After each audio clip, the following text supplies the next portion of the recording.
Assalamu alaikum warahmatullahi wabarakatuh.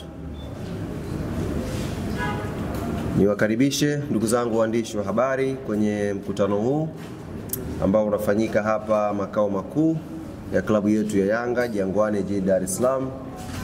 Lakini pia niwakaribishe wale wote ambao wanafuatilia mubashara matangazo haya kutokea hapa Jangwani kupitia vyombo mbalimbali vya habari ambavyo tuko navyo hapa. Wanachama, mashabiki na wapenzi wa klabu yetu ya Yanga, najua wako na shauku kubwa kutaka kujua uongozi wao unazungumza nini asubuhi ya leo.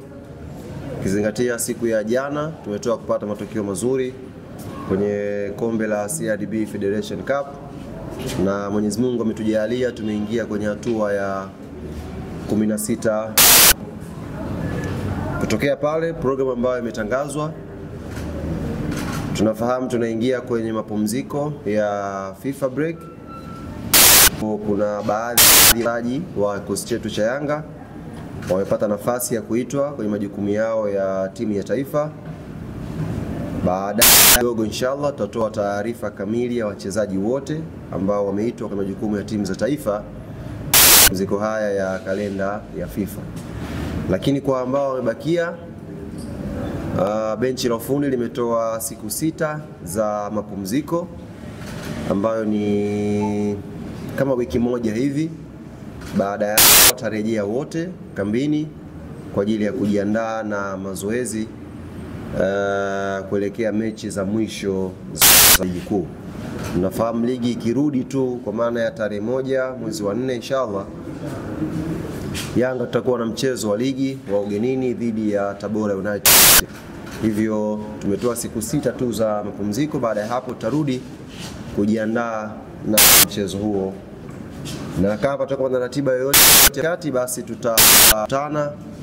tutaitana tena hapa makao makuu au sehemu nyingine ambayo itapendekezwa, tujuzane taarifa nyingine ambayo itakuwa inatoka kwenye klabu yetu. Jambo la msingi ambalo limefanya tuwaite leo hapa ndugu zangu waandishi wa habari siku ya leo, tarehe 13 ya mwezi wa 3 mwaka 2025. Wote mnafahamu tupo ndani ya ibada ya funga ya mwezi mtukufu wa Ramadhan, lakini pia tupo na ibada pia hapa ya Kwaresma. Kwa hiyo leo siku ya tarehe 13, uongozi wa klabu yetu Young Africans umeandaa iftari maalum kwa ajili ya wadau wake mbalimbali ambao tumekuwa tukishirikiana nao katika shughuli zetu za kila siku za kimpira za uendeshaji wa klabu yetu. Iftari hii itafanyika leo majira ya saa 12 jioni, ndio watu wataanza kukutana, na itafanyika kwenye eneo linaloitwa Plaza Restaurant Upanga.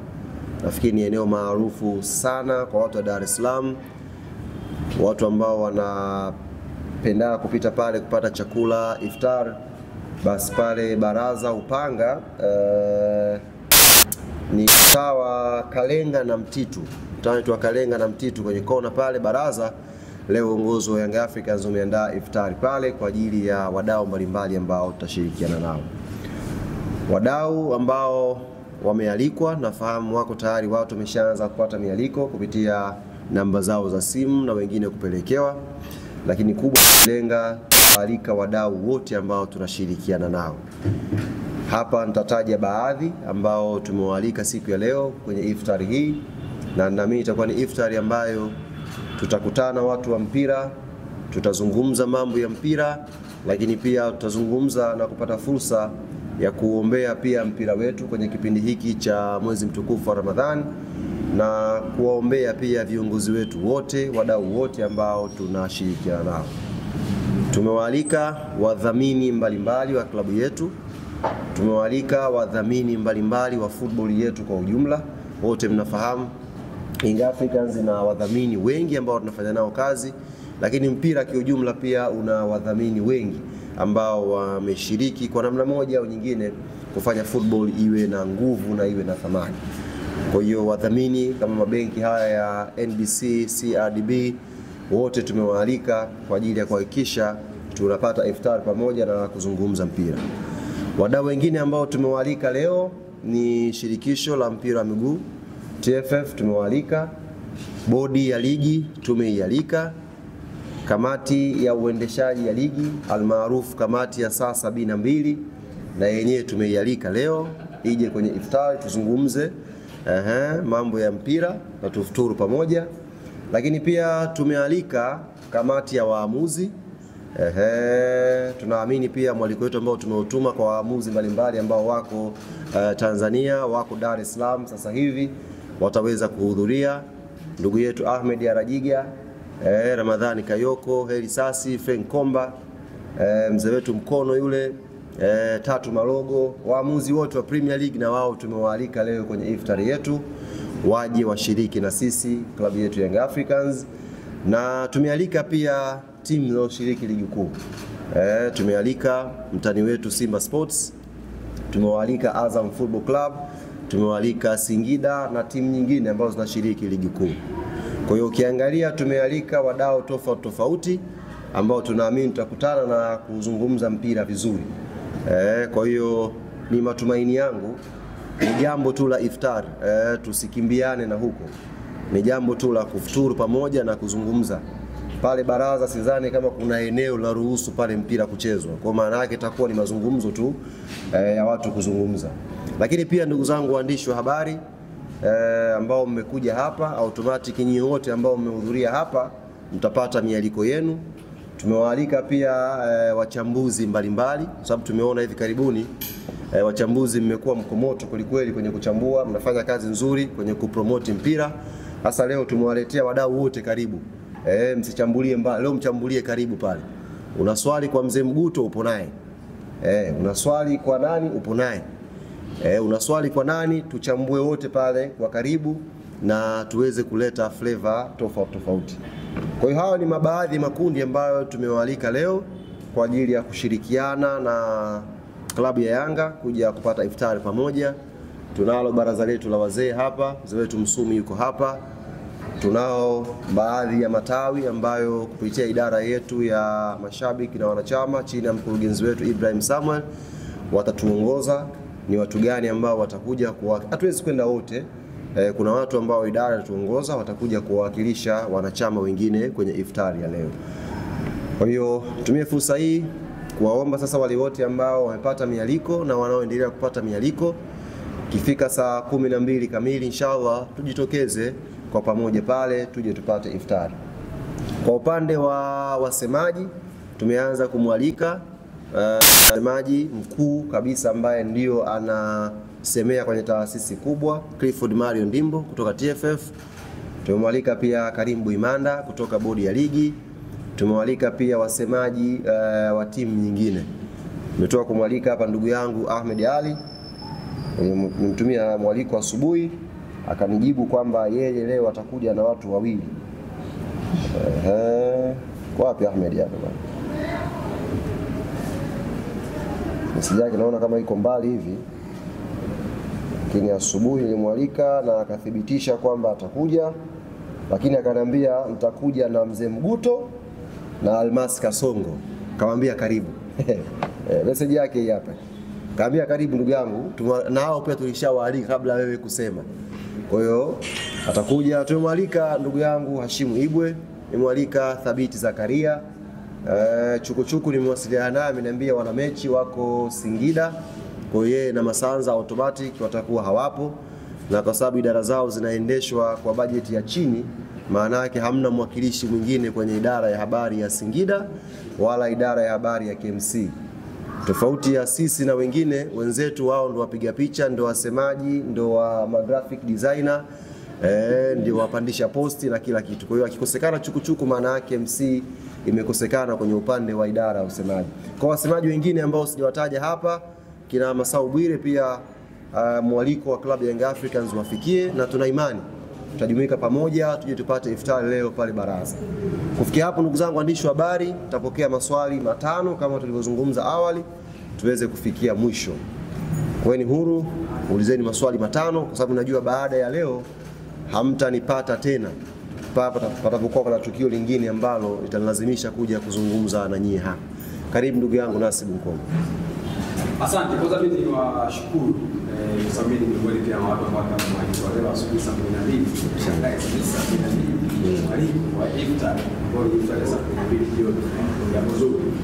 Lakini kuna watu wengi ambao wamewalika, bila shaka kuna malengo ambayo nyinyi kama club mlikuwa nayo kwenye huu mwaliko licha kwa mwezi mtukufu ambao Yanga mlikuwa na taratibu za kufuata sana jamii ukiwa unaelekea kwenye michezo yetu na matukio. Pengine kwenye hili mmelenga nini zaidi? Kwa ni sehemu tu kwa sababu ni mwezi mtukufu ama kuna kitu ambacho nyinyi? Kwanza ni kufuata kile ambacho Mwenyezi Mungu ametuagiza tunapokuja swala la mwezi mtukufu wa Ramadhani kwenye ibada hii ya funga. Tunatakiwa tufuturu kwa pamoja. Tufuturu kwa pamoja, na umoja ndio unaleta neema nyingi. Umoja unaleta pia baraka nyingi ndani yake. Kwa sisi hatuna makusudio mengine tofauti na watu kukutana, kupata iftar, kuzungumza kwa pamoja, na kupitia ibada hiyo, kwa maana watu waliofunga tunaamini tunaweza pia kuiombea pia na sekta yetu ya michezo kwa ujumla, tuweze kusonga mbele tukiwa na nguvu kubwa, na tuiombee pia nchi yetu ya Tanzania amani tele iendelee kubakia. Kwa hiyo ndugu yangu Nasib, hakuna ajenda nyingine zaidi ya iftari. Basi. Swali la pili. Hapana, sisi Yanga kwanza hatuna mgogoro na taasisi yote. Yanga haina mgogoro na bodi ya ligi, Yanga haina mgogoro na kamati inayoendesha ligi, Yanga haina mgogoro na TFF, Yanga haina mgogoro na taasisi yote. Yanga Afrika inasimamia misingi na utaratibu ambao taasisi hii tukubaliana tuifuate. Kwa katika misingi hiyo tukitokea tumekutana katikati, haimaanishi ni mgogoro. Inamaanisha tunatafuta namna ambavyo taasisi hii katika misingi yake na miongozo yake inaamini inafaa na inatakiwa iwe hivyo. Kwa sisi pesa hatuna shida na mtu, maana tunawalika kila mtu. Sisi tuna misingi yetu ambayo tunaifuatilia. Hatuna shida na mtu yote sisi. Wala hatuna shida na taasisi yote. Ila unapokuja swala lenye interest na klabu yetu na tukaona jambo hili natakiwa tulisimamie, tutalisimamia. Lakini haimaanishi tunaposimamia jambo letu sisi tuna ugomvi na wewe au tuna ugomvi na taasisi fulani. Sisi tunasimamia misingi ambayo tumekubaliana kwa vile ambavyo tunaona kama Young Africans zinatakiwa iwe. Haina maana yoyote kwamba tuna mgogoro na mtu au tunataka kumlainisha mtu, hapana. Ni iftar, tunafuturu na maisha mengine yataendelea baada ya hapo. So kwa kama nasema hamna mgogoro, nilisema hamna imani na viongozi wa bodi ya ligi. Kwa maana mtu pamoja na Almas Kasongo. Huoni kama ni mgogoro huo? Pengine hata wao wanaweza kawa hawajisikii vizuri kwa katika tukio hilo ambao unaona kama ana imani, hamna imani nao. Ni kwenye andiko lenu na maadili yenu. Unachanganya vitu viwili na mwanzo nafikiri nimekuelezea vizuri. Sisi kama taasisi hatuna mgogoro na mtu yoyote na hatuna mgogoro na taasisi yoyote ya kimpira. Ila kama taasisi inapotokea tunasimamia misingi yetu na taasisi yako ikawa kwenye hiyo njia kusimamia misingi yetu, sisi hapo lazima tutakutana. Lakini haimaanishi kwenye makutano yetu hapo kuna shida. Hapo kuna vitu vya kufuatwa kwa mujibu wa kanuni, sheria ambazo zinatuongoza wote ambao tupo kwenye mpira. Kwa hiyo sisi hatujisikii vibaya mtu anapotuongoza kwenye sheria na kanuni na misingi ya haki inavyotaka, na tunaamini na mtu mwingine hatajisikia vibaya pindi ambako Yanga Afrika inakwenda kwenye misingi ya sheria, kanuni na taratibu inavyotaka. Kwa hiyo hatuna shida na mtu yote.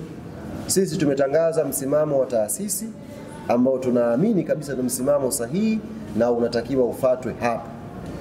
Basi hiyo haimaanishi kwamba tuna shida na mtu yote. Tunaweza kuwa na msimamo wetu kama taasisi na maisha mengine yakaendelea. Kwa lile la msimamo wetu halijabadilika shehe. Tukafuturu kutoka leo mpaka chungu cha 30, yani tunafuturu pamoja tu.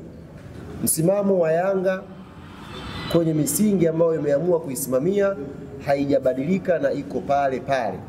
Lakini leo ni jambo la ibada, ni jambo ambalo tumeona kama club tuite stakeholders wengine wa mpira tuje tupate iftari pamoja, tupate na unyefunga bwana. Tupo kwenye 10 la nini Galwata? 12 ni 10 la maghfira, si ndio? Kila mtu anapata nafasi ya kukutana, kutaka msamaha kwa Mwenyezi Mungu wako. Kwa hiyo hii ni jambo la ibada. halihusianishi kabisa na operation za kila siku za taasisi yetu na taasisi nyingine. Na ndio maana mialiko imekwenda individual na mialiko mingine imekwenda kwa taasisi kwa taasisi. Lengo letu ni kuona kwamba watu wanakutana, tunapata iftar, tunafanya ibada pamoja. Lakini haimaanishi kwamba tukiwa tunafuturu pale eti ndo msingi au msimamo wa Yanga unakuwa umebadilika. Msimamo wa Yanga Sheikh umeshatoka na uko public na ndio umebakia hapo hapo. Hakuna kilichobadilika, hata koma au nukta kufutika hakuna. Ndio ule ule. Ila tutafuturu pamoja leo inshallah. Swali la 3, karibu. Kwa Dodoma Jiji au mwingine tutakuwa tunacheza kesho na nafasi ya kuja kwenye iftari leo. Zote tumezialika. Kwa hiyo kama Dodoma Jiji na wao watapata nafasi, wakaribie. Kama Simba watapata nafasi, kama maandalizi yao yatakuwa malizika jioni, wakaribie tupate iftari pamoja. Ni jambo la ibada, sio jambo la kwenda kujadili wakafungane vipi. Ni jambo la ibada, tufuturu kwa pamoja. Karibu Naeka. Anauliza ukiacha mwaliko wa iftari ambao tumewapa bodi ya ligi katika maazimio au msimamo ambao taasisi ya Young Africans iliutoa. Nigeuze mic. Napiga kelele sana. Hapa vipi? Yes, bana kumradhi, lakini anauliza swali lake kwamba mbali na mwaliko wa iftari ambao tumeutoa, yale maazimio ambayo yalitokana na kikao chetu cha kamati ya utendaji ya klabu yetu Young Africans na tukawaandikia bodi ya ligi kwa maana ya msimamo wa taasisi yetu kwenye jambo lile, anauliza kama majibu tayari yameshatoka. Hatibu Naeka, jambo lile ni jambo la taasisi kwa taasisi, na hata mawasiliano yake ambayo tumeyafanya, tulitoa taarifa kujulisha umma msimamo wa klabu yetu na nini tutafanya kama taasisi. Baada ya hapo zikaendelea operations za kuwasiliana. Kwa naamini kwa kipindi ambacho tumekubaliana kama taasisi, kikishapita hiyo kipindi tutawaita au tutatoa taarifa nyingine kwa umma kwamba bana tumepeleka taarifa hii na majibu ni haya. Ila kwa sasa hivi taarifa ambayo umma inatakiwa ibaki nao ni kwamba Yanga imetoa msimamo wake na Yanga tayari imeshaanza kushughulikia jambo lake kwa njia ile ile ambayo msimamo wa Yanga ulitoka kupitia kwa viongozi wetu. Karibu. Pia wachezaji kwamba hichi sio kipindi cha likizo. Hatupo kwenye holiday. Tupo kwenye mapumziko ya kalenda ya FIFA. Hatujakwenda kwenye holiday kwamba watakiwa waende wakajiachie. Na ndio maana ukiangalia kutoka tarehe 13 leo mpaka tarehe 1 kuna wiki nyingi hapo, lakini tumetoa siku 6 tu wachezaji waweze kurefresh kidogo, alafu warudi tuendelee na maandalizi. Mechi zilizobakia hizi ni ngumu sana. Mechi za mwisho za ligi na kombe la CRDB hapa ni ngumu sana. Kwa lazima warudi wakiwa na utayari wa kiakili, utayari wa kimwili, tuweze kupambana kumalizia huo utayari wa kiufundi, tupate matokeo mazuri. Kila mechi sasa hivi ni ngumu kwa sababu tupo katika nyakati za mahesabu ya mwisho. Tunakutana na timu ambazo zinawania pengine kucheza kwenye mashindano ya kimataifa next season. Tunakutana na timu ambazo zinawania kumaliza kwenye nafasi za juu, na wote ni mashuhuda. Iko fedha ambayo Azam TV wanaitoa based on position ya msimamo. Kwa kila mtu ana interest ya kumaliza nafasi ya 5 ya 6 kwa sababu kuna fedha iko pale. Lakini pia ziko timu zinapambana kutokushuka daraja. Kwa hiyo kila mechi hapa mwishoni ni mechi ngumu kweli kweli. Katika ugumu huo ndiko ambao kuna sisi kama taasisi, kama bingwa mtetezi, tunaweka umakini wetu, tunaweka juhudi na nguvu zetu tuweze kupata matokeo mazuri kwenye mechi za mwisho. Si watu wote wataikimbia Yanga hapo mwishoni. Kuna wengine watakuja kucheza. Kwa watakao kuja lazima tupambane nao. Unaweza ukakaa tu ofisini ukasema nitakuwa nakimbiwa kila siku. Wana cost jana kaja. Kwa anaweza akaja mtu uwanjani. Kwa lazima tujiandae, mtu akacheze naye. Kwa mechi haziwezi kuwa rahisi hapa. Itakuwa mechi ngumu, na kama Yanga tunajipanga vilivyo kuhakikisha hatufanyi makosa yoyote. Na Mwenyezi Mungu atuongoze, tujiandae vizuri, tupate matokeo mazuri kwenye mechi za mwisho hapa. Swali la mwisho kama lipo. Swali la mwisho kama lipo. Ramon TV, habari na burudani kiganjani mwako.